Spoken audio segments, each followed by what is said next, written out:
Y el día de hoy vamos a estar cubriendo del 1 al 26 y tendremos que hacerlo bastante rápido para tener tiempo de oración. Queremos orar también, pero queremos cubrir la palabra y ser fiel en lo que está expuesto. Como título de este mensaje tengo la compasión de Jesús sanará nuestra ceguera. Sanará nuestra ceguera. Permíteme orar una vez más y por ahí arrancamos. Padre Celestial, gracias por tanta misericordia que tú tienes para con nosotros. Gracias por sostenernos en nuestros momentos de duda, en nuestros momentos de dificultad, en nuestros momentos cuando no entendemos, Señor, lo que está aconteciendo y lo que estás permitiendo en nuestras vidas.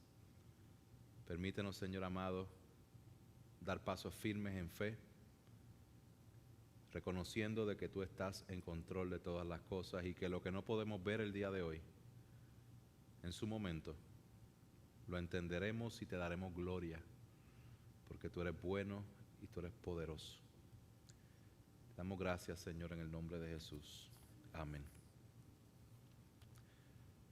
Hermanos, ¿alguna vez has pasado por circunstancias de vida donde realmente no tienes idea, no entiendes por qué sucedió? Y te haces preguntas específicas y en cierta manera quisieras cuestionarle a Dios, pero también tienes un temor de Dios lo suficientemente grande como para reservarte las preguntas, porque aunque quisieras preguntarle y cuestionarle al Señor, conoces que Él es soberano, pero realmente no logras entender por qué pasó lo que pasó. El día de hoy, con este mensaje, simplemente quiero animarles a que hay momentos en nuestras vidas donde no vamos a entender lo que Dios está haciendo. Pero Dios sigue siendo bueno, Dios sigue siendo misericordioso. Y en su momento, al tiempo de Dios, nosotros miraremos hacia atrás y podemos ver con claridad, podremos entender el porqué de las cosas. Y aún así, vamos a darle gloria al Señor, porque Él es digno de toda alabanza. Lo que quiero presentarles en esta tarde o noche es básicamente eso. Jesús tiene el poder y compasión para abrir nuestro entendimiento y curar nuestra ceguera. Amén. Para eso vamos a dar comienzo a la lectura y vamos a dividir esta historia o estos versos en 4 escenas. 4 escenas. Ya hemos visto una repetición bastante constante, bastante explícita en lo que Marcos está detallando en su evangelio. ¿Qué quiere demostrar Marcos? Que Jesús es el Hijo de Dios. Él está claro con eso y todo lo que está sucediendo demuestra y apunta a que Jesús es el Hijo de Dios. No solamente eso, vemos una enseñanza consistente de Jesús acerca de quién es Él y acerca de lo que Él está estableciendo. Junto con su enseñanza vemos una serie de señales o milagros que siguen aconteciendo y todos apuntan a una cosa. Apuntan a validar su mensaje y a demostrar lo que Marcos está demostrando, que Él es el Hijo de Dios. Entonces, a esto que Jesús está haciendo hemos visto una repetición constante de 3 cosas. 3 reacciones específicas. Los fariseos y los religiosos rechazan a Jesús. Las multitudes, los gentiles, en cierta manera reciben o avalan lo que Jesús está haciendo. En cierta manera, algunos rechazan, otros no, pero en cierta manera lo reciben. Pero los discípulos parecen estar completamente confundidos acerca de la identidad de Jesús. Lo hemos visto a través de todos estos 8 capítulos.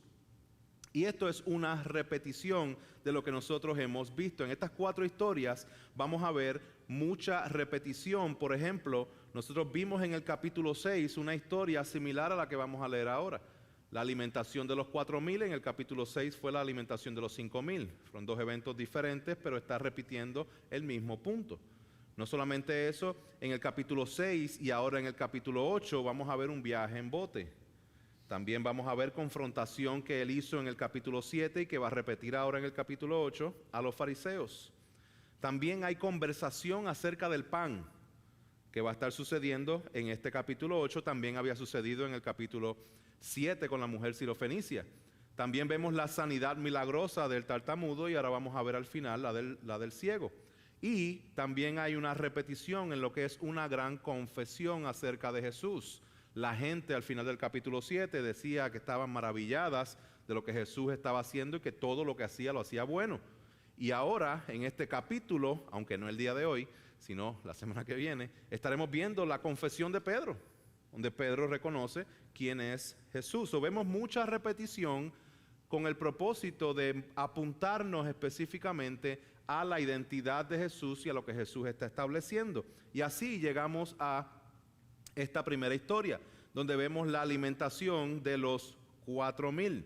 Aquí nosotros vamos a ver cómo Jesús siempre tiene un plan, aunque los discípulos no lo entiendan. Hay veces que nosotros no entendemos lo que Dios está haciendo, Dios lo lleva a cabo.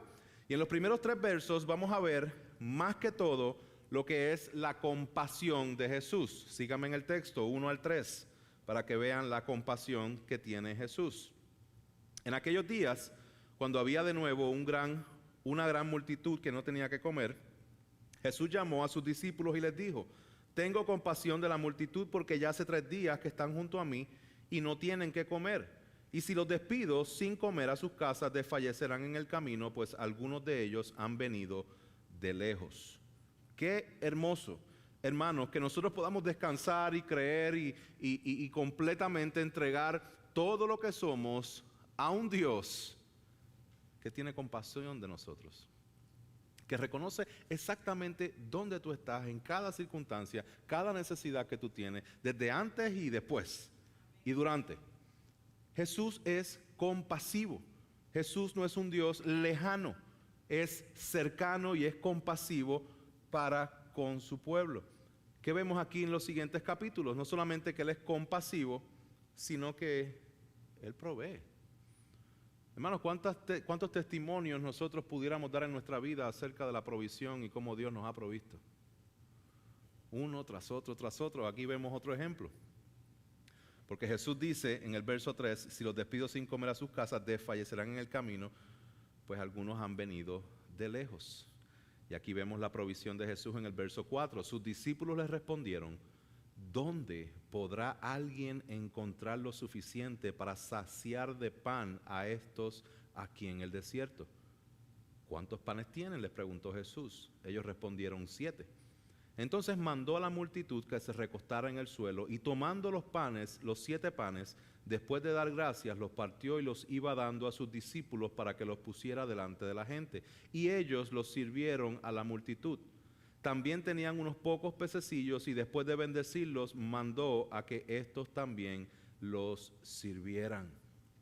Cualquiera diría que los discípulos, al escuchar que Jesús tiene compasión y que hay una multitud y que no tienen dónde comer y que pueden desfallecer en el camino, cualquiera diría que los discípulos responderían: ya hemos estado aquí, esto pasó antes, yo me acuerdo recientemente pasó algo bien similar, habían creo que hasta más personas, aquí para entrar hay como 4,000, aquella vez habían 5,000, y Jesús con 5 panes y 2 peces proveyó para todos y sobraron 12 canastas, esto pasó reciente.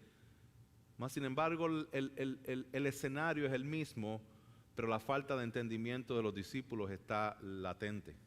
Ellos no captan todavía lo que Jesús hacía, lo que había hecho y lo que podía hacer en el momento. Y lo que Jesús está estableciendo es la compasión en la cual Él quiere proveer ese milagro, no solamente a una audiencia que era en su mayoría judía, como era en el capítulo 6, sino que ahora en el capítulo 8 tiene una audiencia diferente, la cual es gentil, en la cual básicamente Jesús está tratando de exponer con sus acciones en que Él va a proveer el pan, el maná, la salvación para judíos, pero también va a expandir esa salvación para gentiles, que vemos en el capítulo 6 y el capítulo 8, pero los discípulos nada que ver, no entienden lo que está sucediendo, mas sin embargo Jesús les pregunta: ¿cuántos panes tienen?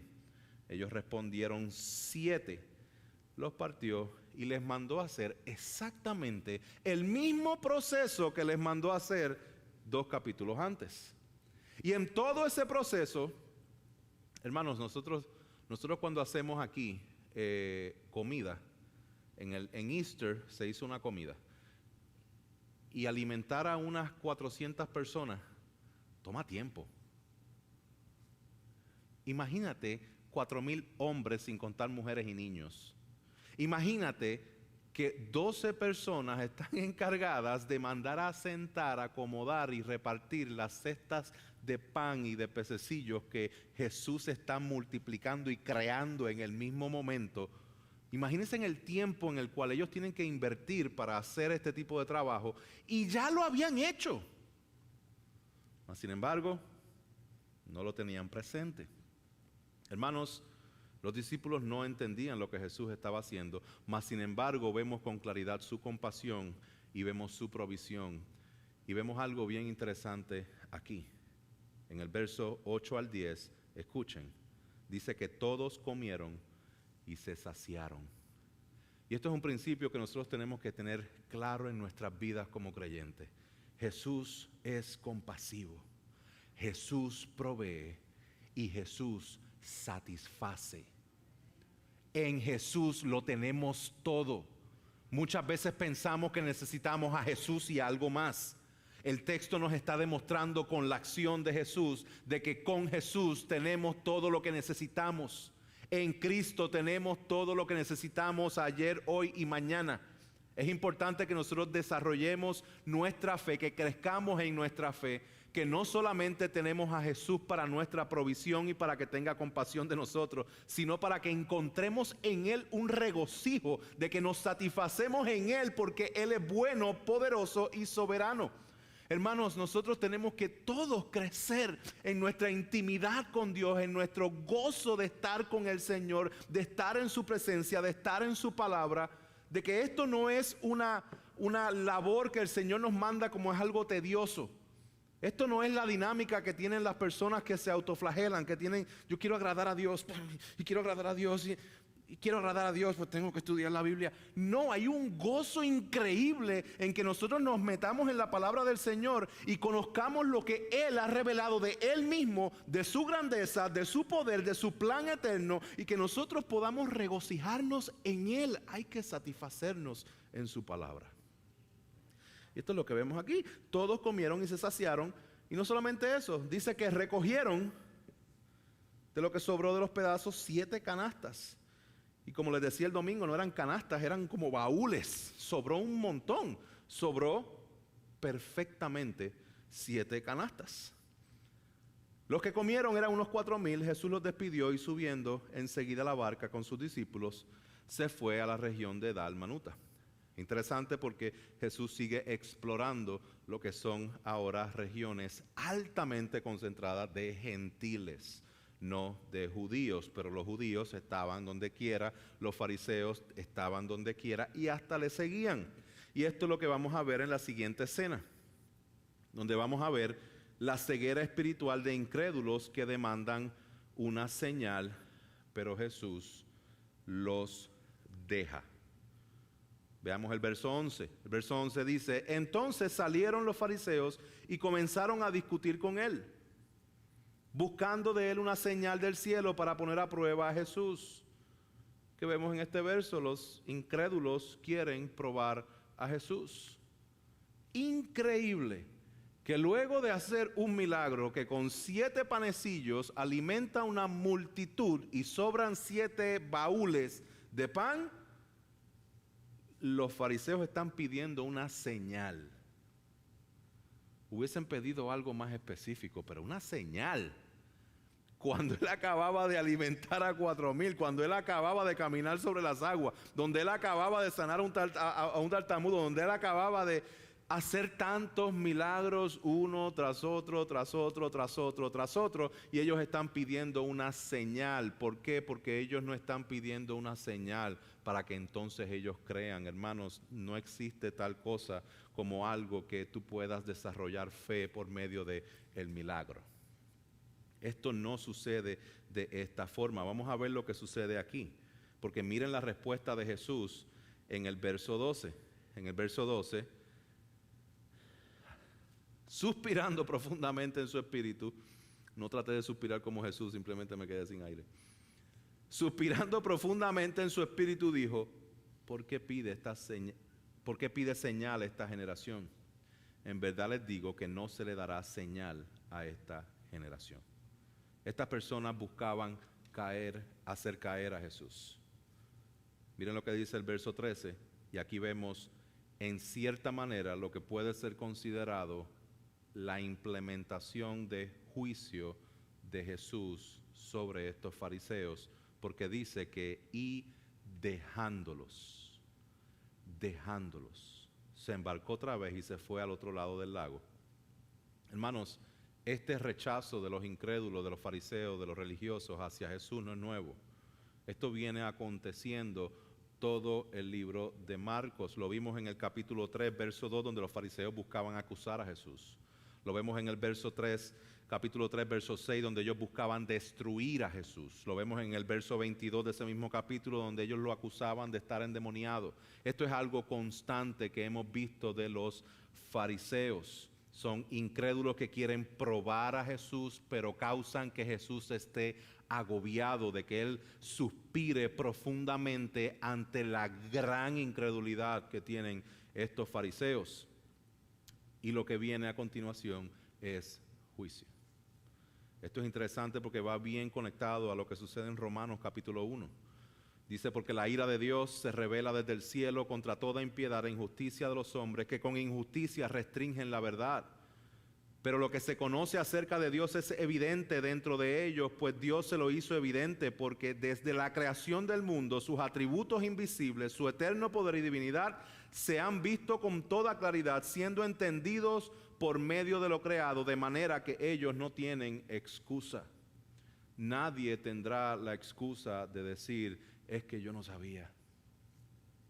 Nosotros vemos en las Escrituras, en el libro de Lucas, específicamente la historia de Lázaro y el hombre rico, donde el hombre rico tiene esta conversación con el padre Abraham y le está pidiendo una señal, vete y por favor ve donde mis familiares. Y es bien interesante porque miren lo que dice aquí el verso 27 del capítulo 16.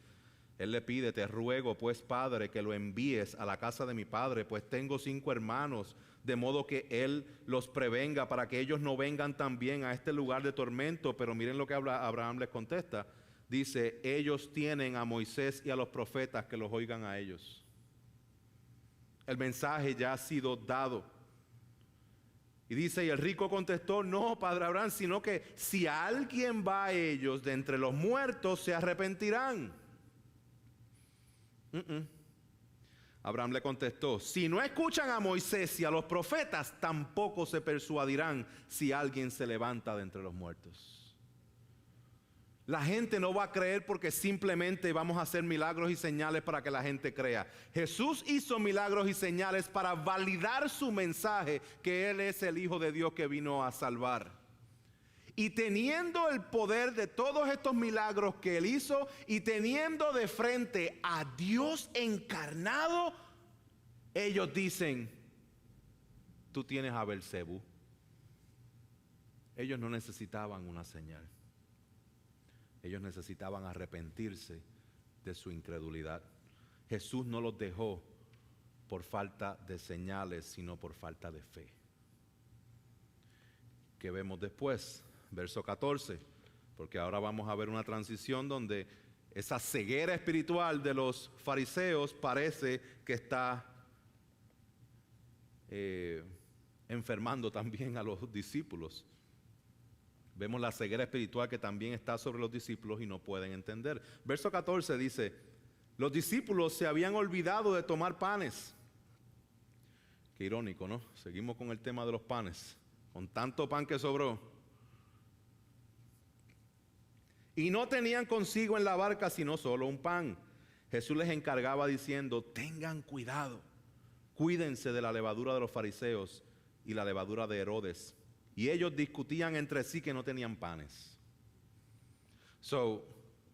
El milagro de los panes De los 5,000 se lo olvidó. El de los 4,000 no lo tienen tan dejado atrás que ellos salen y no se llevan pan.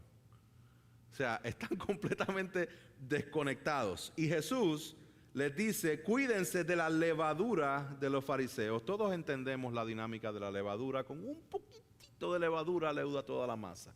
Y él está diciendo con la levadura de los fariseos, o sea, un poquito que se mezclen con la levadura de los fariseos y de Herodes, tengan cuidado con eso. ¿Cuál es esta levadura? Esta levadura es simplemente la incredulidad de ellos. Es la incredulidad. Estos fariseos no creían en Jesús como el Hijo de Dios. ¿Y por qué la de Herodes? Porque la incredulidad se manifiesta de muchas formas. A veces pensamos que la incredulidad es simplemente decir, yo no sirvo al Señor o yo no creo en Dios. Sí, eso es incredulidad, pero no es el único tipo de incredulidad. Los fariseos eran religiosos y ellos aparentaban querer buscar el favor de Dios por medio de lo que ellos hacían. Herodes, por el contrario, no le interesaba cumplir la ley del Antiguo Testamento. Herodes quería poder, quería placeres, quería lujuria, quería todo este tipo de cosas. Y eso es lo que vemos en las Escrituras un poquitito antes, 1 o 2 capítulos antes, donde vemos la dinámica de Herodes. Vemos que Herodías, que era la mujer del hermano de Herodes, que estaba ahora con Herodes, le tenía rencor y deseaba matar a Juan el Bautista, pero no podía porque Herodes temía a Juan. Miren las características de Herodes. Él temía al enviado de Dios, Juan el Bautista, sabiendo que era un hombre justo y santo, y lo mantenía protegido. Con esto él trataba de callar su conciencia. No solamente eso, sino que él iba a la iglesia el domingo. No iba a la iglesia el domingo, pero miren lo que dice aquí. Dice que cuando le oía, se quedaba muy perplejo porque le gustaba escucharlo. Le gustaba ir a la iglesia a escuchar el mensaje. No iba a la iglesia, estoy diciéndolo de manera para que lo entiendan. Él le gustaba escuchar el mensaje de Juan, mas sin embargo el mensaje de Juan no ocasionaba ningún cambio en él porque era incrédulo. Él le gustaba escucharlo para callar su conciencia y seguir haciendo lo que quería, pero no necesariamente porque él creía ese mensaje. Así que Jesús le está diciendo, tengan cuidado con la incredulidad de los fariseos y de Herodes. Ahora, los discípulos, una vez más, no entienden la enseñanza de Jesús, no entienden las palabras de Jesús, ni tampoco entienden su obra. Miren esto, versos 17 al 21. Dándose cuenta Jesús, les dijo, ¿por qué discuten que no tienen panes? ¿Aún no comprenden ni entienden? ¿Tienen el corazón endurecido? Teniendo ojos, ¿no ven? Y teniendo oídos, ¿no oyen?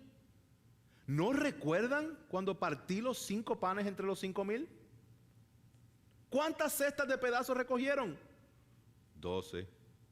Esta es la voz de los discípulos. 12. Le respondieron, ¿y cuántos? Y cuando partí los 7 panes entre los 4,000, ¿cuántas canastas llenas de los pedazos recogieron? 7. Le dijeron, entonces les dijo, ¿aún no entienden? ¿Aún no entienden que yo vine a salvar? ¿Aún no entienden que yo soy el Hijo de Dios? ¿Aún no entienden que yo soy el pan de vida que vino a salvar a todo aquel que cree en mí? ¿Aún no entienden lo que yo estoy haciendo? Es bien interesante porque Jesús está utilizando unas palabras bien fuertes para hacerle frente a esta situación con los discípulos. Estas palabras fuertes que Jesús le está insinuando a los discípulos son las mismas que Él le insinuó, que Él les dijo directamente a los fariseos en el capítulo 4. En el capítulo 4 Él dijo a ustedes, a los discípulos, le ha sido dado el misterio del reino de Dios, les decía, pero los que están fuera reciben todo en parábolas para que viendo, vean pero no perciban y oyendo, oigan pero no entiendan, no sea que se conviertan y sean perdonados. Aquí vemos una cita directa del profeta Isaías 6:9, donde básicamente ante la gran incredulidad, Dios emite juicio donde los deja. Y estas son las palabras que Jesús está utilizando para dirigirse a los discípulos. Es bien interesante que Jesús utiliza palabras en las cuales Él ejecuta juicios sobre los fariseos y religiosos para referirse a los discípulos, como que los discípulos, como que no es por lo que ustedes están haciendo realmente que ustedes están donde están. Esto es más por mi misericordia que por sus capacidades. Ustedes están en el mismo barco que los fariseos. Ahora, quiero diferenciar una cosa de la otra, porque los fariseos no creían, pero ellos no creían e intentaban hacer caer a Jesús. Por el contrario, los discípulos no creían, pero es que realmente no entendían. Hay veces que uno dice, bendito. Nosotros decimos eso mucho los boricuas. Bendito, es que realmente no entienden. Ellos no estaban buscando hacer caer a Jesús, ellos estaban siguiendo a Jesús, pero no entendían. Hermanos, estos somos tú y yo. Nosotros estamos buscando al Señor, estamos siguiendo al Señor. ¿Y quién de ustedes ha descifrado todo lo que el Señor está haciendo en sus vidas ahora mismo? ¿Quién? ¿Quién me puede decir el secreto? Porque yo tampoco, ¿verdad? Los discípulos no entendían y Jesús les utilizó las mismas palabras de los fariseos, mas sin embargo no los dejó como ocurrió con los fariseos, sino que se los lleva a la próxima escena. Y miren esta escena, qué interesante, porque en esta escena Él va a demostrar que aunque los discípulos no entienden, entenderán. Y de la misma forma en que tú y yo no entendemos qué es lo que Dios está haciendo, entenderemos. Miren esto. Verso 22. Llegaron a Betsaida y trajeron a un ciego y le rogaron que lo tocara. Tomando al ciego de la mano, lo sacó fuera de la aldea y después de escupir en sus ojos y de poner las manos sobre él, le preguntó, ¿ves algo? Y levantando la vista dijo, veo a los hombres, pero los veo como árboles que caminan. Entonces Jesús puso otra vez las manos sobre sus ojos y él miró fijamente y fue restaurado. Y veía todo con claridad y lo envió a su casa diciendo, ni aun en la aldea entres. Varios puntos bien rápido para que podamos movernos a la siguiente sección. Hay un ciego. Y Jesús lo saca fuera de la ciudad. Primero le traen a un ciego. Siempre es buena opción traer a los oprimidos a Jesús. Siempre trátelo. Oprimido, llévalo a Jesús. Siempre funciona. Jesús lo saca afuera, escupe en sus ojos y por primera ocasión en toda la historia de Jesús, Jesús empieza a hacer un milagro y no ocurre de manera inmediata. Todos los milagros de Jesús hace algo e inmediatamente sucede. Inmediatamente cesó la tormenta, inmediatamente llegaron al otro lado, inmediatamente. Y aquí es donde único nosotros vemos que aparenta haber un milagro que ocurre de manera gradual. ¿Será que Jesús trató pero estaba cansado y no le salió completo todo el poder que necesitaba para sanar al ciego? No. ¿Será que Jesús dijo, diantre, está bien difícil? No. Jesús en su misericordia quiere enseñar por medio de una parábola viva a sus propios discípulos que de la misma forma en la cual ellos no entienden, pero entenderán, de la misma forma en que este ciego no veía y vio gradualmente, así mismo ellos eventualmente crecerían en el entendimiento de quién es Él, al punto de entregar sus vidas por completo por la causa de Cristo. Hermanos, estas son buenas noticias. Miren la dinámica de Cristo que se encarga de utilizar la enfermedad de un ciego y sanarla de manera gradual para demostrarle a sus discípulos de que Él es un Dios compasivo que aunque no entendían, entenderían en un futuro. ¿Cómo nosotros vemos esto de manera clara? Bueno, lo vamos a ver la semana que viene, porque lo que va justo después de esta historia es la pregunta de Jesús que le hace a los discípulos: ¿quién dice la gente que soy yo? Y ahí viene Jesús y contesta de manera increíble. Obviamente se lo reveló el Padre que estaba en los cielos, y Jesús dice, Pedro dice: tú eres el Cristo. Ah, pues ya entendió. No, porque la siguiente sección dice: pero Pedro lo llevó aparte y comenzó a reprender a Jesús. ¿Qué vemos en la siguiente sección? Que Pedro veía a Jesús, pero lo veía como un árbol que camina, no lo veía como realmente Él era. Y esto lo vamos a ver desempacándose poco a poco. Simplemente quiero hacerte la pregunta en esta noche: ¿habrán áreas en tu vida en que te encuentras dudando del poder de Dios y de su sabiduría y de su bondad? Te lo recuerdo, Dios es bueno, Dios es sabio y Dios es poderoso. Pero sí hay circunstancias en nuestras vidas que nos hacen dudar de su poder, de su bondad y de su sabiduría. Y te pregunto si hay áreas en tu vida, si estás dudando de quién realmente es Dios. ¿Cómo es que este texto impacta tu vida diaria? ¿Cómo es que realmente estás dudando del Señor o en un momento de dificultad en tu fe? Quiero recordarte que nosotros no vemos todas las cosas en este momento, pero las veremos. El mandato que tenemos es que nos mantengamos fieles al Señor. Concluyo con esto. En el libro de Efesios capítulo 1, Pablo está escribiendo a un grupo de creyentes. No está escribiendo a potenciales creyentes, está hablando a creyentes. Él les dijo: en Él también ustedes, después de escuchar el mensaje de la verdad, el evangelio de vuestra salvación, y habiendo creído, fuiste sellados con el Espíritu Santo de la promesa. Estas personas habían escuchado el evangelio, habían creído el evangelio, habían sido sellados con el Espíritu Santo, mas sin embargo, miren la oración que Pablo hace por ellos. Por esta razón, también yo, habiendo oído en la fe del Señor que hay en vosotros y de vuestro amor por todos los santos, no ceso de dar gracias por ustedes, haciendo mención de ustedes en mis oraciones, pidiendo que el Dios de nuestro Señor Jesucristo, hermanos, oremos esta oración nosotros mismos. Oremos esta oración nosotros al Señor, pidiéndole eso exactamente, de que hemos creído, de que hemos escuchado el evangelio, hemos sido sellados por el Espíritu Santo. Mas sin embargo, vamos a pedirle lo siguiente. Dice: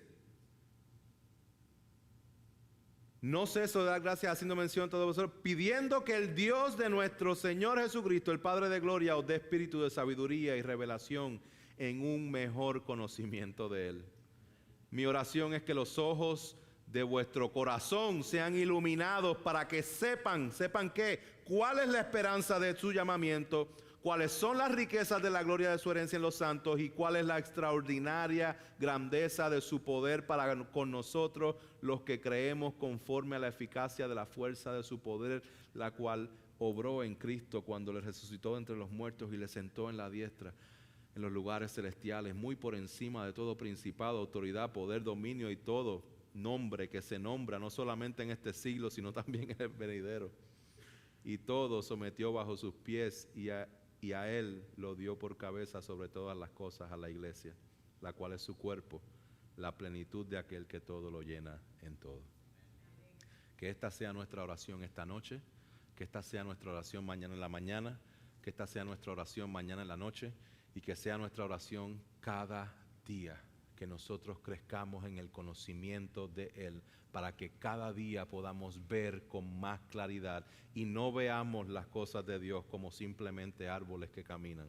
Dios es compasivo y Dios se encargará de las cosas que no podemos ver bien y que no podemos entender bien. Mientras tanto, confiemos en Él. Él ha completado la obra en la cruz del Calvario. Padre, gracias por tu infinita bondad, tu misericordia. Gracias porque tú eres fiel, bueno, poderoso, soberano. Confiamos en que tú sanarás nuestra ceguera espiritual donde no entendemos muchas cosas. Pero también, Padre, damos gracias porque nuestra ceguera, las cosas que no entendemos, no es una ceguera de muerte. Nos has dado vida, vida en ti, Señor. Tenemos vida y aunque no entendemos ciertas cosas, sí tenemos fe de que tú sabes todas las cosas y que tú nos vas guiando y seguirás proveyendo todo lo que necesitamos. A ti damos la gloria y la honra en el nombre de Jesús. Amén y amén.